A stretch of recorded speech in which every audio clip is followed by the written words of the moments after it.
हरे कृष्ण। नमस्कार साथियों, आज हम जीवन के सबसे गहरे प्रश्न पर मनन करेंगे।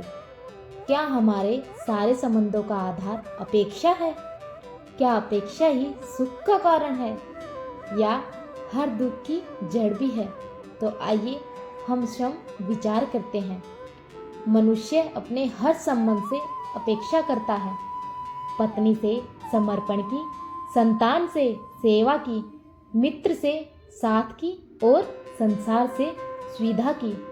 पर सत्य यह है, कोई भी मनुष्य किसी की दूसरे की अपेक्षाओं को पूरा कर ही नहीं सकता, क्योंकि ना कोई मन पढ़ सकता है और ना कोई हृदय का भार समझ सकता है। और जब अपेक्षाएं टूटती है, वहीं से संघर्ष जन्म लेता है।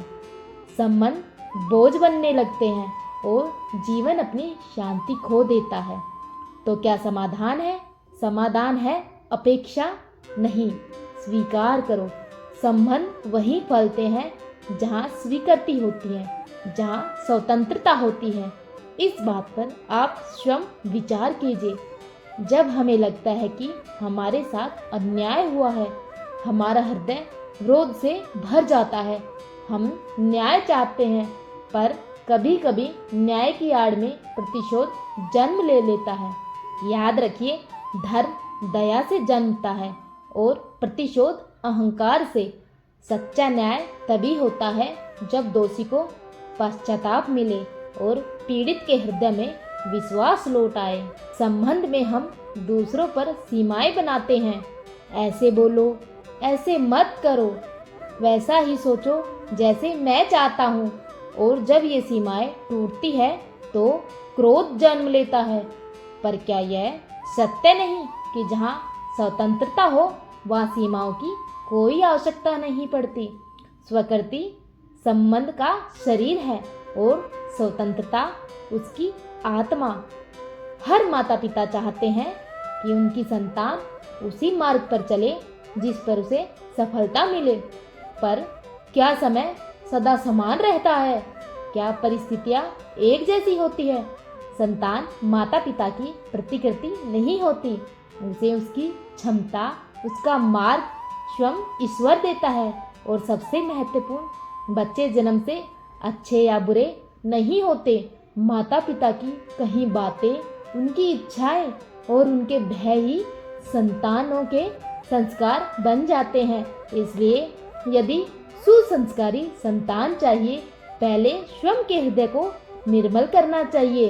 कभी कभी हम सत्य जानते हुए भी बोल नहीं पाते, क्योंकि हमें डर होता है कहीं किसी को दुख न हो जाए। पर याद रखिए, सत्य बोलना निर्भयता है और निर्भयता आत्मा का स्वभाव है। सत्य का समय नहीं होता है, हर क्षण इसका स्वागत योग्य होता है। मनुष्य भविष्य के दुख से बचने के लिए आज चिंता करता है, पर क्या कभी सोचा है, इतिहास गवाह है कि हर संकट अपने साथ समाधान भी लाता है। संकट व्यक्ति को तोड़ता नहीं, बल्कि और मजबूत बना देता है। उसे यह एहसास करवा देता है कि संकट में कौन उनके साथ है और कौन उनसे दूर। और जो उनको संकट के समय छोड़कर चले जाते हैं, वही उसके आत्मविश्वास को बढ़ाता है। जिसे स्वयं पर नियंत्रण है, विचारों में दृढ़ता है, उनके लिए कोई संकट नहीं, वह तो विकास का द्वार है। परंपराएं धर्म नहीं, धर्म परंपराओं में छिपा होता है। जैसे गोवर्धन पूजा का धर्म इंद्र पूजा की परंपरा को तोड़कर प्रकट हुआ। जो परंपरा को ही धर्म मान लेता है, वह सत्य से दूर हो जाता है। धर्म को पहचानने के लिए विवेक आवश्यक है।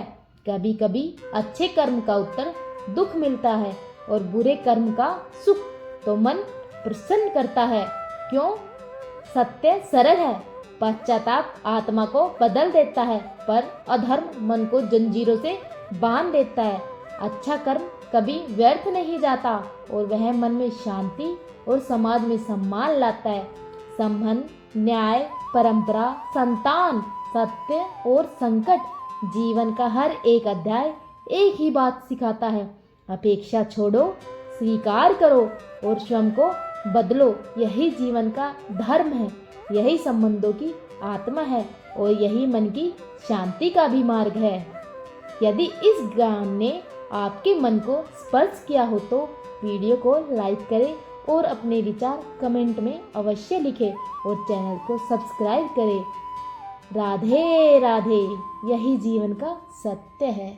हरे कृष्णा।